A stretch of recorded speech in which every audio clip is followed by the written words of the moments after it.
So Orthodox King asks a question. Did Hispanic people slash race, did the Hispanic people slash race exist during the time of Christ? The answer is yes and no. The Hispanic people, you have the Latins, right? And the Latins came from central Italy, right? They kicked out the Celts in the north and the Greeks in the south.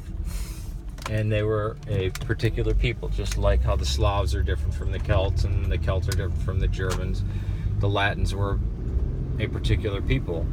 They took over the Iberian Peninsula, and so there was Latins there. They were the Hispanic people. So you had the people of the two peninsulas, the two Latino peoples.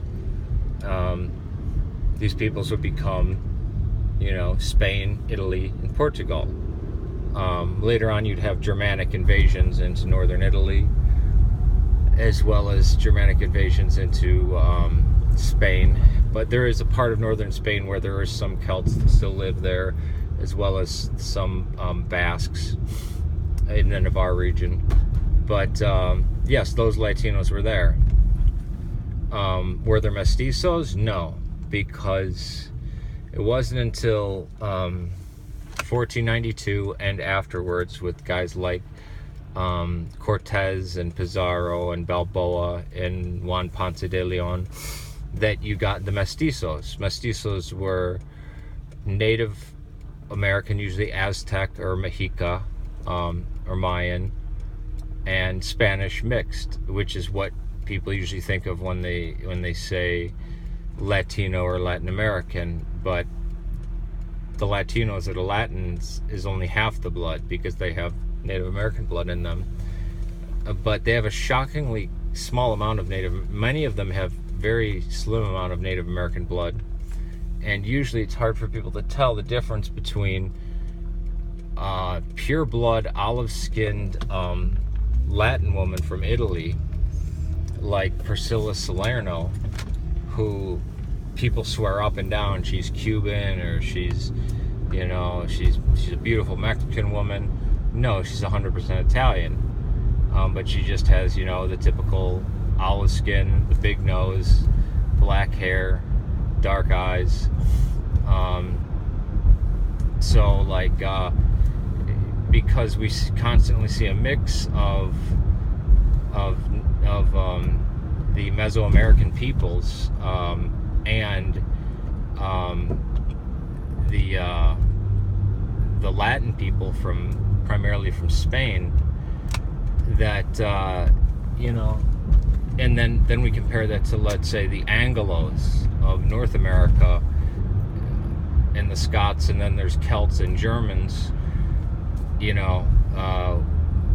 Many times we see it as a homogenous race of people, but you have the Creoles, the mestizos, and then there are actually people who are majority Native American, who are Amerindian. That's mainly in Peru and Bolivia, but there are groups in Mexico that exist. So were there mestizos? No. Was anybody in Mesoamerica, in the Americas, speaking Spanish or practicing a culture that looked anything like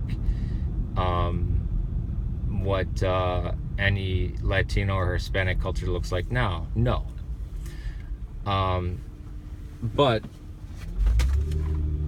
were the ancestors of those people practicing Latino culture and Hispanic style living in Spain and Italy? Yes, of course. Look at the style of housing that is throughout Latin America. It's identical to what the Latins were building 2,500 years ago, with the terracotta tile roofs and the villas and everything. That's why that BS of we're proud to be Native American type of crap that I hear a lot with the La Raza supporters. It's like, you realize that it's not the English people weren't Romans. you guys are the descendants of the Romans and of the Caesars and of the, you know, the great empire.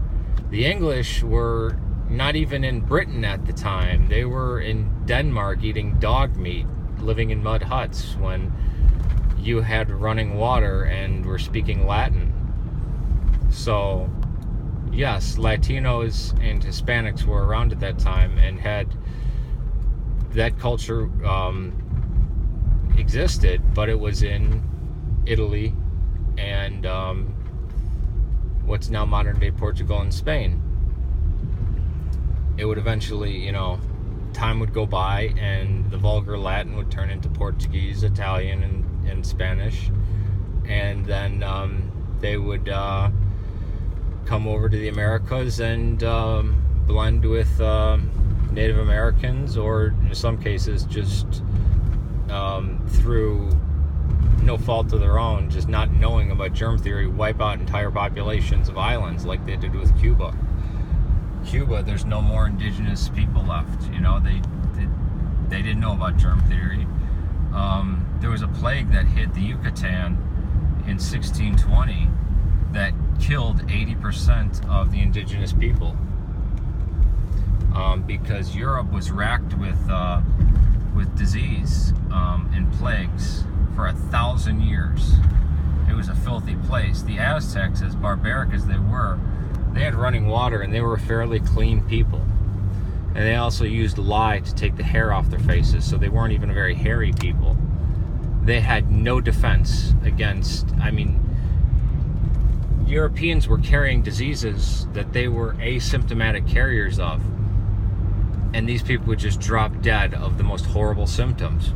None of the Europeans had it because they built up a resistance to it. To this day,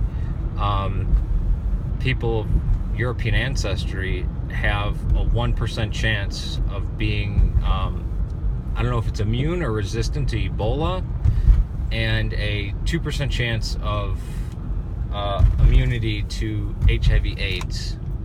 That's amazing. And that just shows you how racked with plague and cholera and Black Death and Europe was, how filthy it was from the fall of Rome until you know, the discovery of the Americas. But the Latinos were the ones that had the Roman Empire, and it was the blonde-haired Germanic barbarians that sent us into the Dark Ages. So if you, like me, have Hispanic blood in you or Latino blood, be proud of it.